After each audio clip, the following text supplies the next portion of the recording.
Bismillah, alhamdulillah, wa salatu wa salamu ala rasulillah, wa ala alihi wa sahbihi wa man wala. Donc la dernière fois, on avait parlé du pragmatisme et du réalisme de l'islam.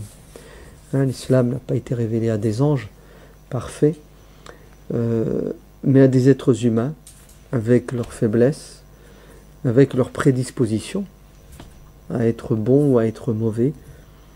Notre pratique de la religion, elle est en dents de scie, il y a des hauts, il y a des bas.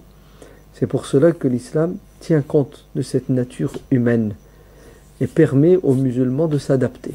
Toutes les circonstances, au milieu, pour pouvoir justement rester musulman coûte que coûte, quitte à ce qu'il ne soit musulman que dans le cœur, c'est suffisant.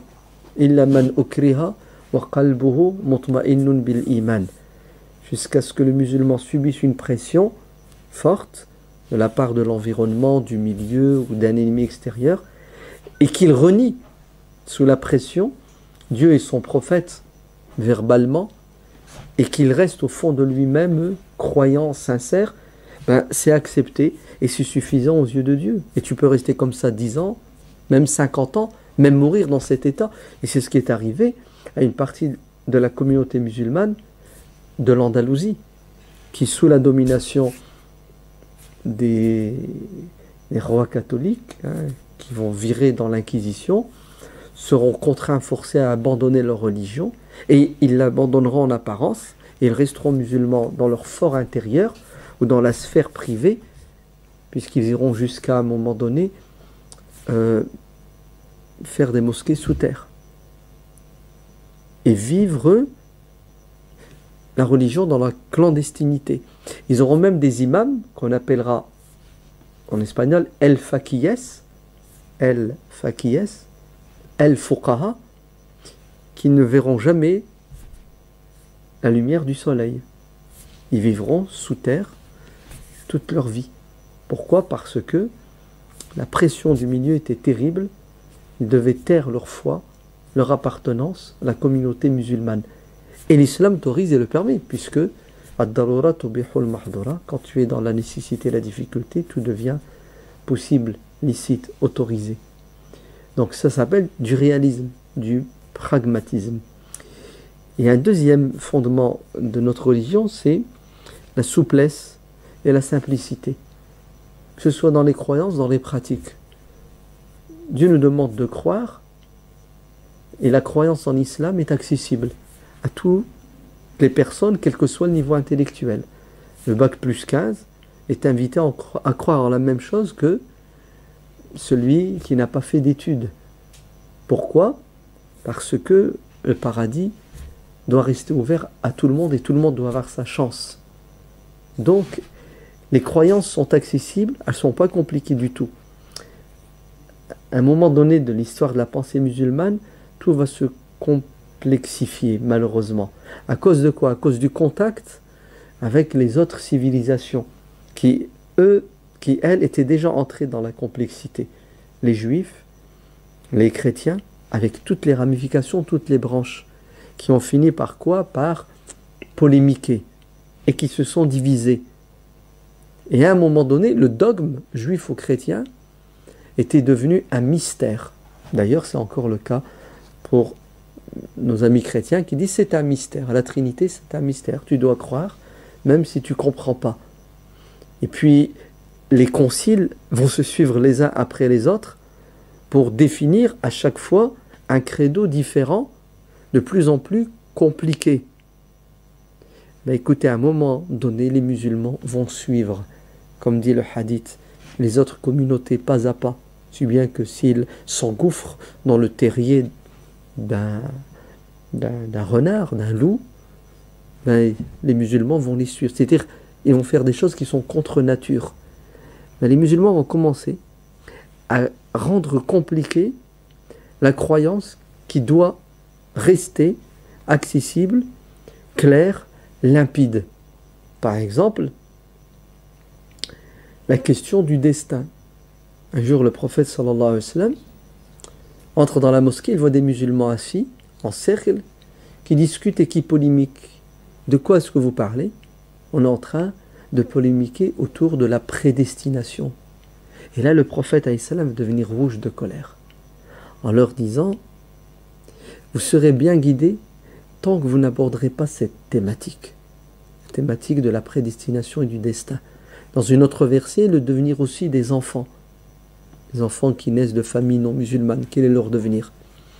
En vérité, qu'est-ce que le prophète alayhi salam veut dire? Il veut dire que vous allez discuter, vous allez peut-être même entrer dans la polémique autour de cette question, par analogie d'autres questions, sans jamais conclure. Parce que il y a du mystère, effectivement, dans le domaine de la prédestination. Alors le prophète veut les ramener à l'essentiel. Vous croyez au destin et vous essayez de donner au destin une dimension pratique, concrète. C'est-à-dire, qu'est-ce que ça vous apporte, le fait de croire au destin? Tu n'as plus peur de la mort, puisque la mort, c'est écrit, c'est ça. Tu deviens courageux, téméraire, tu as confiance en l'avenir, puisque tu as confiance à Dieu. Par contre, les dessous du destin, le pourquoi du comment, ça ne doit pas vous interpeller, c'est plus de votre ressort, ça ne vous regarde pas. Alors, restez dans une croyance qui est simple et qui mène à l'action qui va vous permettre d'évoluer et de changer. Qu'est-ce que vont faire les musulmans à un moment donné? Ils ne vont pas suivre cet enseignement prophétique. Ils vont effectivement commencer à faire couler de l'encre. Des dizaines, des centaines de livres vont être écrits. Et ça va donner quoi? Ça va donner des divisions. Ça va donner parfois des hérésies. Les musulmans qui carrément vont s'égarer. Remettre en question, nier le 6e pilier de l'islam. On a eu une secte, c'est comme ça qu'il faut l'appeler, qu'ils appellent El-Qadariya. C'est-à-dire, il n'y a pas de destin. L'être humain, c'est le libre arbitre à 100%. Alors que des versets du Coran sont là. Pourquoi? Parce que malheureusement, ils ont voulu compliquer les choses. Alors que les choses ne sont pas si compliquées que ça. Elles ne le sont même pas. La croyance au Coran, c'est tout. Le Coran, c'est la parole de Dieu. Je lis et je mets en pratique. Non, attendez. On va se poser une question. Le Coran, c'est la parole de Dieu créée ou incréée? Elle a un début, elle a une fin. Puis elle a eu un début, ça veut dire que Dieu a... à quoi ça mène? La boîte de Pandore. D'accord? Ça a créé un schisme dans la communauté musulmane. Ça a développé une intolérance. Les mu'tazilites qui vont se rapprocher des politiques et qui vont utiliser la violence physique. Pourquoi? Pour imposer leur doctrine, la croyance au Coran incréé. Des gens vont être emprisonnés, torturés, exécutés. Ouais. Pourquoi? Parce qu'ils ont compliqué les choses. Les Sahaba ne se sont pas posé la question créée ou incréée. Le Coran, c'est bon, on met en pratique. Donc, les musulmans vont rendre compliqué, malheureusement, des croyances qui n'ont pas lieu d'être compliquées. Ce n'est pas l'objectif. L'objectif, c'est quoi? C'est d'apaiser le croyant et de le pousser à l'action. Alladina amanu wa amilu. On croit et on agit. C'est pas on croit et on reste dans des joutes verbales. On finit par se disputer. On finit par tomber dans le jidal al-mazmoum, c'est-à-dire la polémique vaine et futile. Lorsque Dieu choisit des gens parce qu'il leur veut du bien, il les guide. Et une fois que ces gens-là changent leur intention, vous savez comment est-ce que Dieu les abandonne, les lâche, si bien qu'ils retombent dans l'égarement? En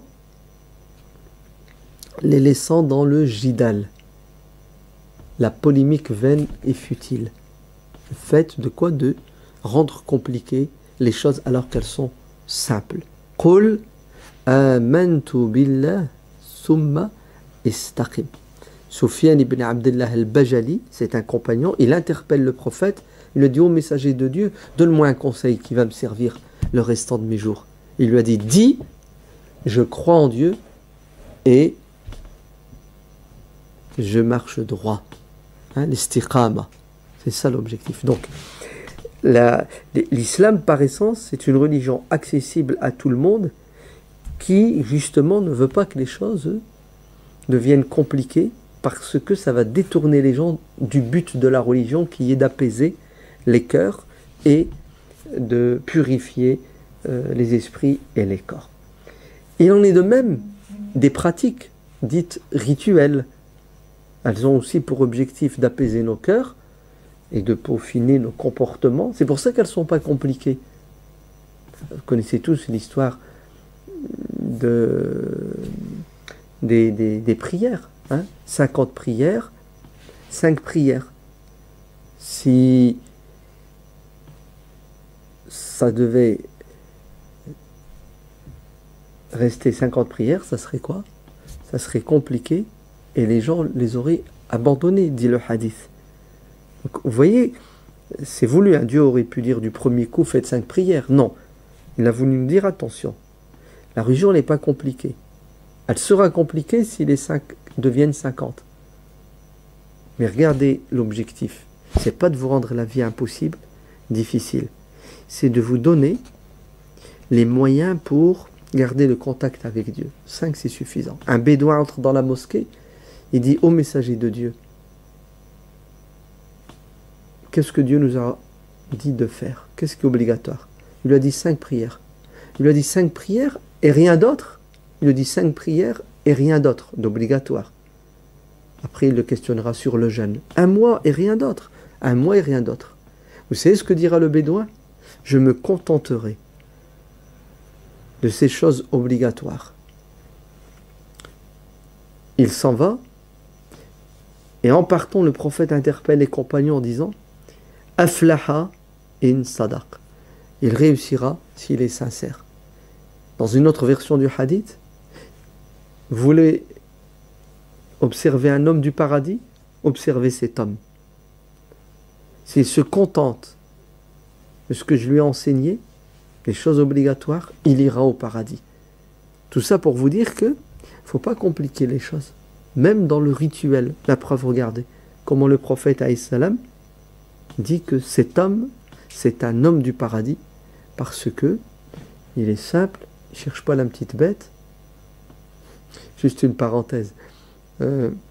Chez les Hanafites, ouais, vous avez 5 prières obligatoires, plus des prières surérogatoires qui viennent renforcer ces prières obligatoires qui, aujourd'hui, écoutez bien, dans la réalité, ont le statut de prière obligatoire.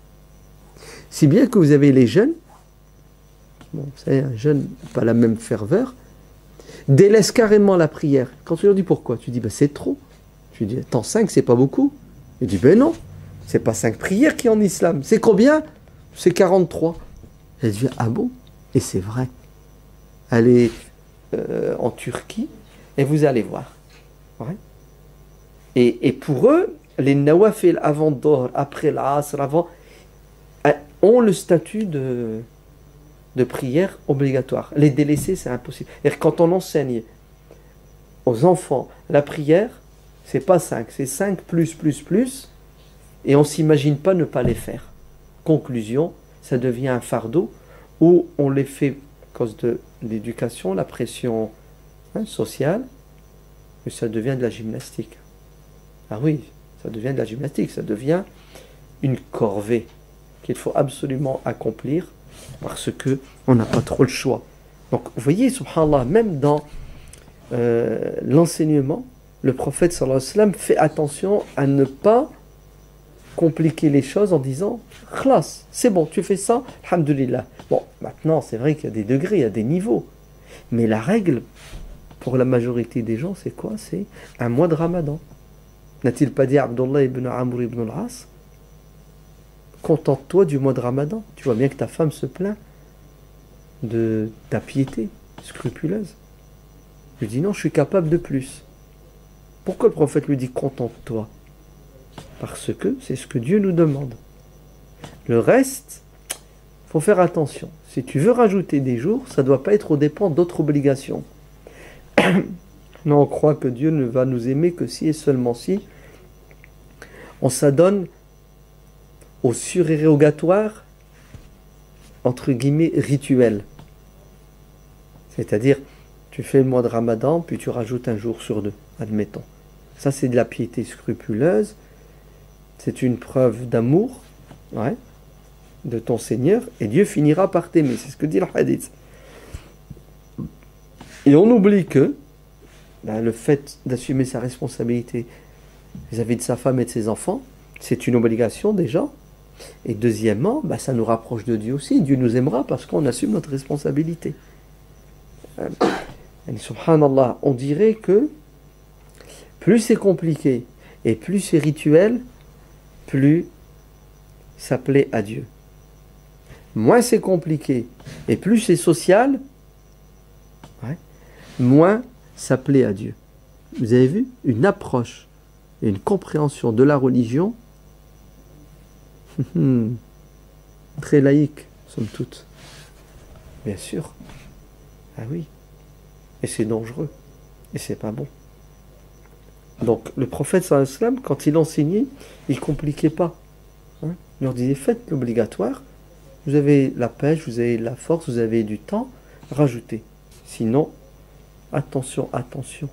Celui qui rend obligatoire une chose que Dieu n'a pas décrétée comme obligatoire commet un péché aussi grave que celui qui interdit ou qui autorise. Interdire ce que Dieu n'a pas interdit est un péché grave. Rendre obligatoire ce que Dieu n'a pas rendu obligatoire est un péché grave aussi. Pourquoi?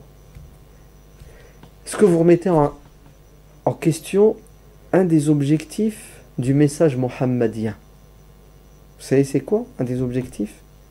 Yada'u anhum. Le prophète a été envoyé pour décharger les gens. De quoi? Al-aghlal wal-isr. Des carcans et des fardeaux que les gens portaient. Dans la sourate Al-A'raf, Dieu décrit son prophète comme étant celui qui va libérer les gens. De quoi? D'une interprétation et d'une pratique de la religion erronée qui est celle des différentes sectes juives de l'époque qui ont fait fuir les gens de la religion, si bien qu'il ne restait plus qu'une minorité qui pratiquait la religion. Vous entendez? Quand tu mets la barre trop haute, à la fin la religion n'est plus accessible. L'islam est venu pourquoi?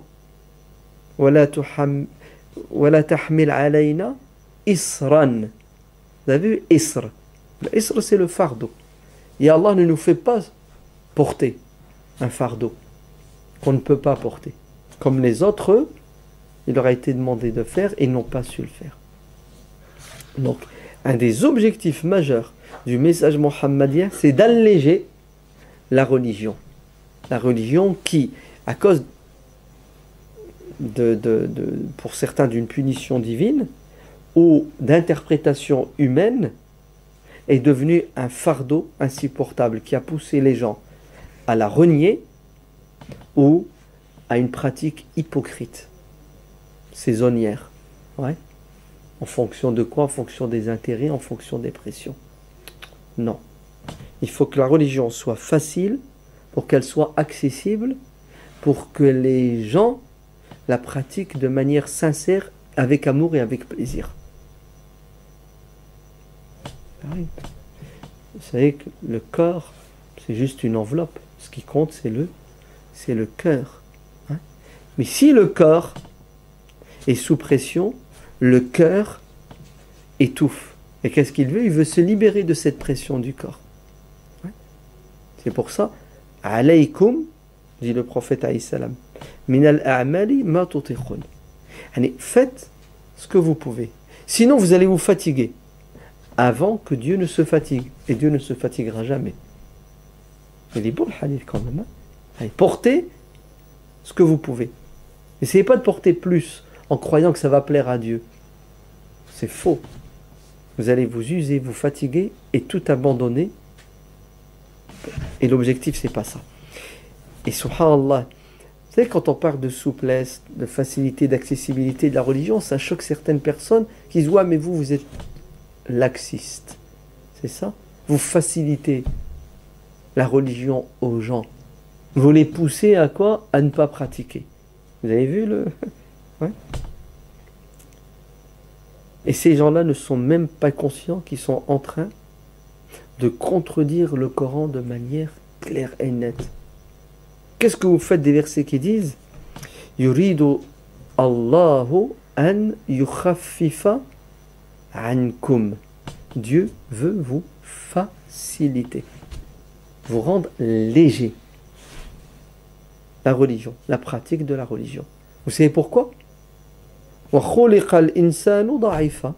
que l'être humain est faible. En fait, la personne finit par croire qu'elle est la référence. C'est le mec qui a la pêche, le mec qui est en bonne santé, physique, psychologique, mais qu'il est disponible, et croit que tout le monde doit marcher et courir à son allure. C'est pas possible, c'est pas toi la référence. Vous savez, c'est qui la référence? C'est le plus faible. Dieu a dit que l'être humain est faible. Et si à un moment donné de ta vie, tu te sens fort, sache que c'est éphémère, ça ne durera pas. Le prophète dit à Abdullah ibn Amr ibn al-As qui avait mis la barre très haute, attention, il se peut que Dieu te donne longue vie et que tu, à ce moment-là, ne sois plus capable d'assumer. Il va insister, et le prophète, à chaque fois, va lui donner des facilités, des dérogations, il va les refuser. À la fin de sa vie, quand il a pris de l'âge, il a vécu longtemps. C'est ce qu'il dira, je regrette. C'est fort quand même, hein. Au moins il est honnête. Pas de cinéma. Je regrette, j'aurais dû accepter les conseils du prophète, sallallahu alayhi wa sallam. Et il a regretté. Mais comme c'était des gens, vous savez, quand ils s'engagent jusqu'au bout, jusqu'à la fin de sa vie, il s'est imposé ce rythme qui était difficile. La preuve, il regrette. Hein. Regardez, le prophète a raison, l'être humain, Dieu a raison, l'être humain est faible. ذَلِكَ تَخْفِيفٌ مِّن رَبِّكُمْ وَرَحْمَةٌ. Dieu nous dit de faire, après il nous donne des dérogations. Ouais. Pourquoi? Regardez, tarfif, souplesse, facilité de la part de votre Seigneur, wa rahma. C'est-à-dire, la souplesse, la facilité, c'est une rahma. Le contraire, c'est quoi? C'est azab. Et c'est vrai. Hein? Une compréhension exagérée, excessive de la pratique de la religion mène à un supplice. Tu vas souffrir. Tu vas vivre l'enfer. La religion va se retourner contre toi. Le prophète sallallahu alayhi wa sallam dit, pénétrez dans cette religion avec quoi? Modération. Car si vous voulez aller trop vite, en faire de trop, la religion va vous briser. Et votre compréhension et pratique de la religion malsaine va avoir l'effet inverse sur vous. Au lieu que vous soyez épanoui, vous allez périr. C'est fort quand même. Hein? Allez, Dieu et le prophète nous incitent, et des gens font barrage à cette notion de souplesse et de facilité. Dieu dit وَمَا جَعَلَ عَلَيْكُمْ فِي الدِّينِ مِنْ حَرَجٍ. Et Dieu n'a pas mis de gêne. Toute forme de gêne. Hein? Certains pensent que la gêne est uniquement physique. Il n'y a pas de gêne psychologique. La gêne psychologique existe. Dieu n'a pas mis de gêne. Et la gêne commence où? Elle s'arrête où? Ce qui est gêne pour toi ne l'est pas pour moi. Vous êtes bien d'accord? Donc c'est pas toi la référence. Ni moi. La référence, c'est que l'islam nous a dit il y a des piliers, il y a des fondements, il y a des choses qui viennent se greffer, qui sont non obligatoires, qui sont recommandées, et puis la majorité des choses sont licites, autorisées. Ouais, c'est bien classifié quand même. Hein? Ouais. On appelle ça l'ahkam al-taklifiyya.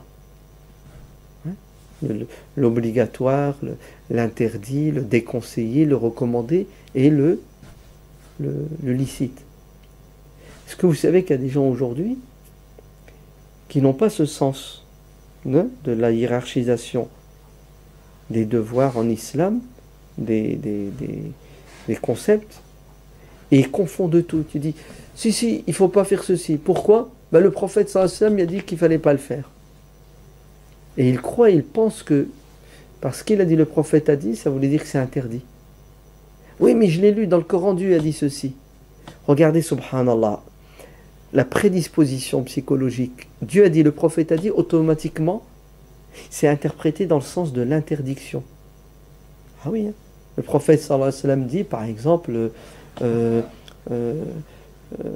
buvez pas debout. Asseyez-vous si vous voulez boire ou si vous voulez manger. C'est haram de boire debout. Vous avez vu? Et tout de suite, on interprète les dires, les actes du prophète pour qu'il se rapproche le plus de l'interdit. Parce qu'on croit et on pense que le religieux, c'est quoi? Des obstacles, des interdits. C'est impressionnant. Hein? Ali ibn Abi Talib fait ses ablutions. Il lui reste de l'eau dans son récipient. C'est ce qu'il fait. Il se met debout. Il prend l'eau et il boit l'eau. C'est ce qu'il leur dit. C'est pourquoi je viens de boire. Pour vous montrer que boire debout, ce n'est pas interdit. C'est-à-dire, il a anticipé. Au cas où certains comprendraient mal les dires du prophète. Jabir ibn Abdillah. Regardez ce qu'il fait. Il fait sa prière avec une serviette. Faqat, une serviette.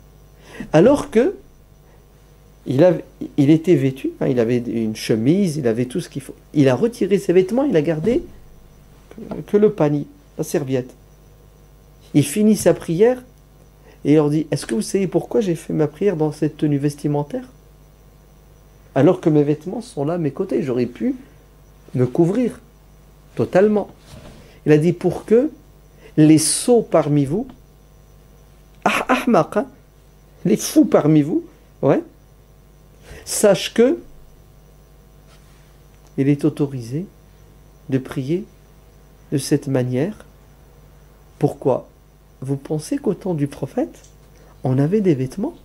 Au temps du prophète, on était tellement pauvres qu'on avait à peine de quoi couvrir nos parties intimes. Regardez comment il veut les rappeler à quoi? Il veut les rappeler à une réalité, certes, mais surtout à une compréhension de la religion. Pourquoi vous devenez des rigoristes alors que ce n'est pas le cas? La religion n'est pas rigoriste. Elle est facile, elle est accessible, elle est simple, elle tient compte de la situation de la personne, de son niveau social, de plein de paramètres. Hein? Il n'y a pas une ligne prédéfinie où tout est interdit, tout est haram. Donc les versets du Coran, vous savez, qui parlent de la souplesse, de la facilité, sont nombreux et ils sont univoques. Il n'y a pas différentes interprétations, c'est clair. Voilà, c'est comme ça, c'est ce que Dieu veut. Et quand le prophète sallallahu alayhi wa sallam vient les commenter, yassiru wa la tu'assiru. Que voulez-vous de plus? Faciliter la religion aux gens. Ne la rendez pas difficile. Viens Mu'ad, viens Abu Moussa. Je vais vous envoyer comme ambassadeur, comme juge au Yémen. Vous savez quels sont les conseils que le prophète sallam donne à ses deux compagnons? Regardez. Yassira wa la tu'assira. Bashira wa la tunaffira. Allez vers les Yéménites. Facilitez la religion. Ne la rendez pas compliquée. Annoncez-leur des bonnes nouvelles. Ne les faites pas fuir. Watatawa'a wa la takhtalifa. Ne divergez pas. Vous êtes des modèles, des exemples. Vous êtes des ambassadeurs. Ouais. Il y a une ligne de conduite identique pour ne pas perturber les gens. Vous allez rencontrer des gens. Invitez-les à croire en Dieu. Une fois qu'ils croient en Dieu, ouais, la hiérarchie, les étapes. Une fois qu'ils croient en Dieu, il faut leur demander d'accomplir des prières. C'est bon? Étape suivante. Subhanallah. Ouais. Allez-y doucement, étape par étape. C'est pas ils se convertissent et tout de suite ils doivent tout pratiquer Non. Il faut tenir compte de quoi? De l'évolution, de la capacité d'évolution de tout à chacun. Écoutez, c'est puissant, c'est beau. Le prophète sallallahu alayhi wa sallam corrigera Mu'adh ibn Jabal quand il a fait imam et puis il est resté longtemps dans la prière. Le prophète le rappellera à l'ordre, il lui dira: tu es un fattan, ya Mu'adh. C'est-à-dire, tu es quelqu'un qui perturbe les gens, qui déstabilise les gens. Il est imam, au lieu de tenir compte des gens qui sont malades, des gens qui sont fatigués, des gens qui ont des rendez-vous, qui doivent bosser, Mu'adh reste longtemps dans sa prière parce qu'il croit qu'il est la référence. Ouais. Et ça a poussé le compagnon Hiram ibn Milhan à quitter la prière pour pouvoir aller travailler. Vous vous rendez compte? Abandonner la prière. Qui c'est qui l'a poussé à ça? C'est pas un manque de foi de sa part. C'est à cause d'une pratique de la prière, ici en l'occurrence, qui ne tient pas compte de la situation des personnes, qui ne tient pas compte des conditions de tout à chacun. Et le prophète, sallallahu alayhi wa sallam, d'ailleurs, il a été traité d'hypocrite, Hiram ibn Milhan. Ouais, c'est un hypocrite, il abandonne la prière pour la dunya. Ouais, c'est pas un bon croyant, c'est pas un bon musulman, dirait. On dit, et dirait encore certains aujourd'hui. Le prophète sallallahu alayhi wa sallam dira à Mu'adh: c'est toi qui pousses les gens à prendre des décisions comme celle-ci. C'est-à-dire, tu as un choix, le din ou la dunya. En vérité, il ne faut pas en arriver à cette contradiction. C'est le din et la dunya. On va mettre de l'eau dans notre thé, dans le din et dans la dunya, pour les rapprocher afin qu'elles n'entrent pas en contradiction. Vous allez me dire, très bien, on va mettre du thé, mais il faut quand même que le thé reste du thé, sinon de l'eau, sinon après c'est de l'eau, c'est plus du thé. C'est ça? Allez, jusqu'où tu... Et si je dois diluer l'un des deux, le din ou la dunya, je dilue qui? Lequel des deux je vais diluer? Vous êtes prêts? Le din. Eh oui, le din. Vous savez pourquoi? Parce que le din est venu pour préserver l'être humain de quoi? De tous les malheurs qui pourraient remettre en question son intégrité. Ainsi, tu dois sauver ta peau. Tu quittes la prière, tu abandonnes la prière. Tu consommes n'importe quel produit interdit pour rester en vie. Ouais. Vous avez vu comment la préservation des choses vitales prime sur la préservation du din. C'est fort, hein? Ouais. On a certains qui tu as dit qu'une femme elle pouvait retirer son voile pour travailler. Mais bien sûr. Et alors, si le voile est une prescription religieuse, travailler pour gagner de l'argent, pour entretenir sa famille, vivre, c'est aussi une prescription religieuse. Et Dieu n'a que faire de quoi? De ta souffrance. Le din est venu pour t'accompagner, pas pour te détruire. Bien sûr. Et c'est la règle. Dans la nécessité et l'obligation, tous les interdits deviennent permis. Bon, il faut les doser.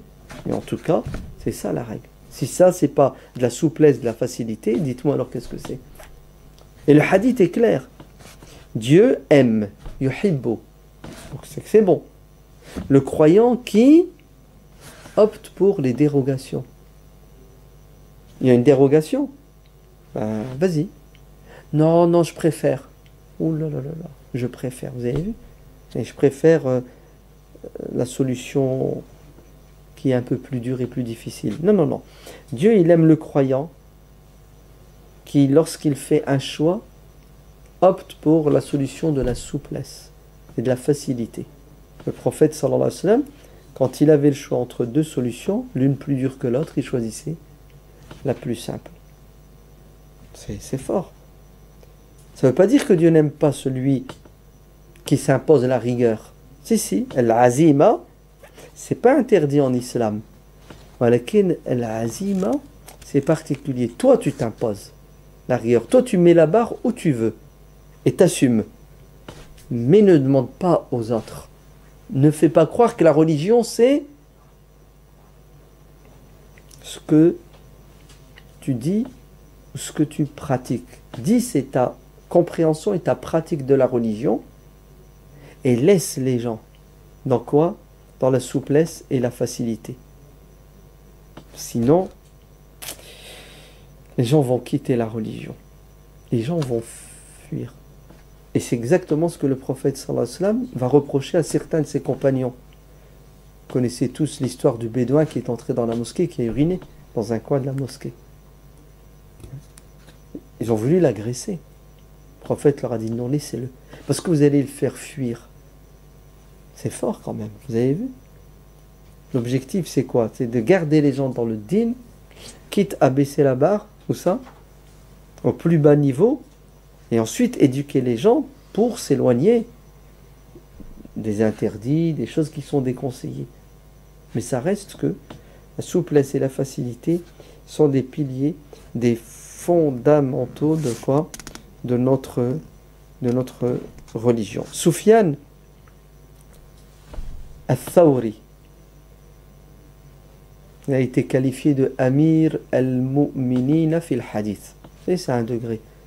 Le summum, le plus haut degré dans la science du hadith que peut atteindre un savant, c'est Amir al-Mu'minin, le prince des croyants dans la science du hadith.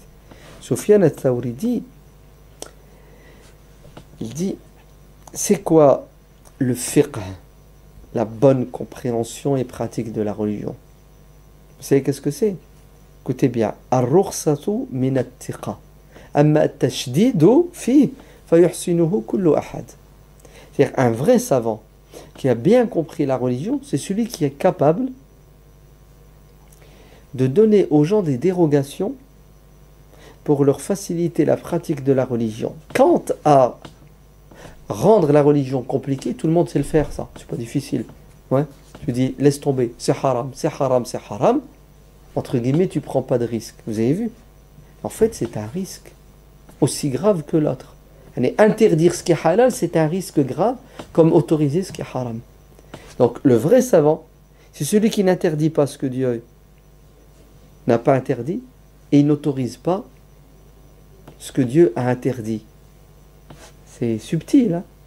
Hayya bismillah, vas-y. Les gens sont dans la guerre, la difficulté, trouve-leur une dérogation. Si tu ne sais pas donner de dérogation, tu n'es pas un vrai savant. Ouais?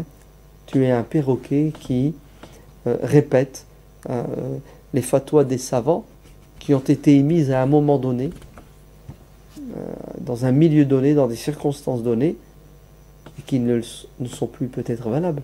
Ibn Abidin, un très grand savant hanafiste, qui est d'ailleurs la référence dans le hanafisme moderne, Ibn Abidin.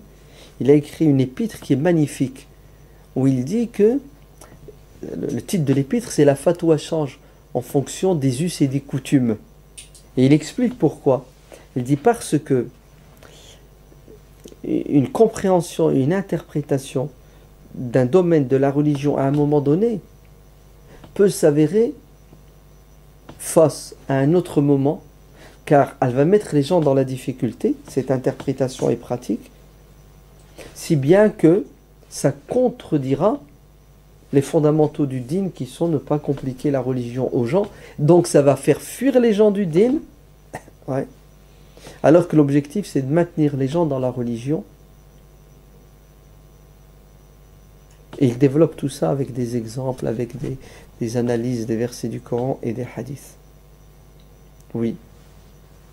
La souplesse et la facilité sont des fondamentaux. Le laxisme est à condamner par contre. Le laxisme n'est pas islamique. Ouais. Rendre le haram halal, dire aux gens que c'est pas grave si ils ne font pas les choses obligatoires, ça c'est condamné. Ouais. Mais c'est pas ça, la souplesse et la facilité. c'est les fondamentaux ne changent pas, tout ce qui vient se greffer n'est pas fondamental, n'est pas obligatoire. Si tu le fais, tu seras récompensé. Si tu ne le fais pas, tu ne seras pas puni. Et quand on est dans la difficulté, la dérogation vient nous faciliter la pratique. Et avec ça, alhamdulillah, tu peux t'adapter à toutes les situations, toutes les époques et toutes les pressions.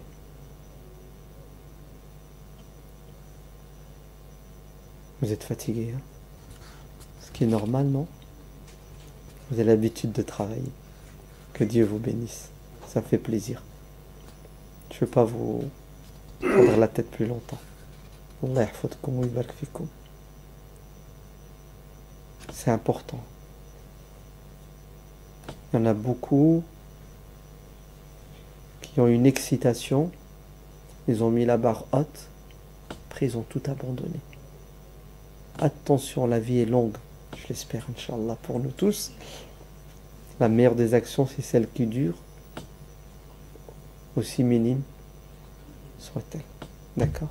Peu qui dure, mettez l'accent sur la qualité. Faites attention à la quantité vide de sens et de profondeur. Qu'Allah vous bénisse. Je vous donne la force de réaliser vos projets.